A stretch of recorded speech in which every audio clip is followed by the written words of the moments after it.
Hello everyone, আসসালামু আলাইকুম। কেমন আছেন আপনারা? আশা করছি আল্লাহর রহমতে অনেক ভালো আছেন। আলহামদুলিল্লাহ, আমি অনেক ভালো আছি। আজকে আমি আরও একটা ভিডিও নিয়ে এসেছি, করলা ভাজি।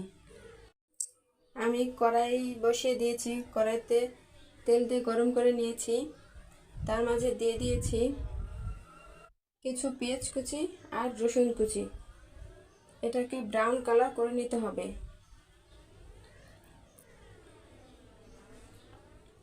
দেখুন, আমার পেঁয়াজ রসুন কুচিগুলো ব্রাউন কালার হয়ে যাচ্ছে।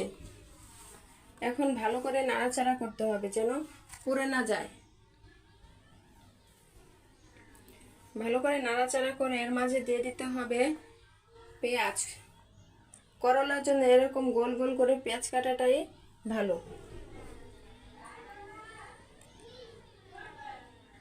এর মাঝে দিয়ে দেব মরিচ,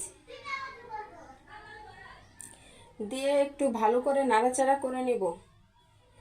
পেঁয়াজগুলো একটার মাছ থেকে আরেকটা যেন খুলে যায়, এভাবে একটু ভেজে নিতে হবে। এর মাঝে দিয়ে দেব লবণ। করলা অনুযায়ী লবণটা দিতে হবে। যে যেমন লবণ খান সে তেমন করে একটু লবণ দিবেন। দিয়ে দিতে হবে হলুদের গুঁড়া। এর মাঝে করলাগুলো আমি দিয়ে দিয়েছি, আর করলার সাথে দিয়ে দিয়েছি আলু কুচি, তাহলে তেতো কম লাগবে। আমি বেশি করে তেল দিয়ে দিয়েছিলাম, আর আমি এক্সট্রা কোনো পানি অ্যাড করব না।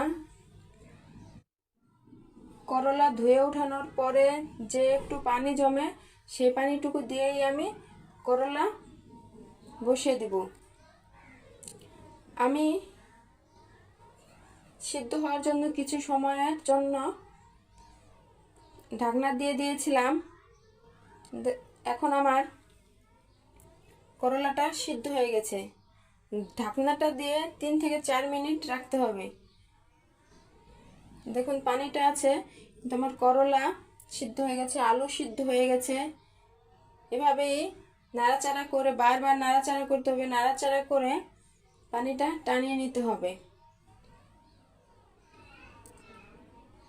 করলায় বেশি পরিমাণে তেল দেওয়ার কারণে তেতো একটু কম লাগে, আর আলু কেটে দেওয়ার কারণে তেতা কম লাগবে।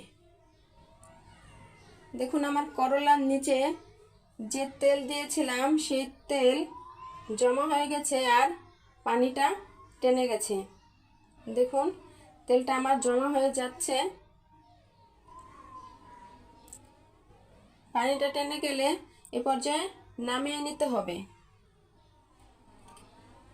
দেখুন একদম খাওয়ার জন্য রেডি হয়ে গেছে।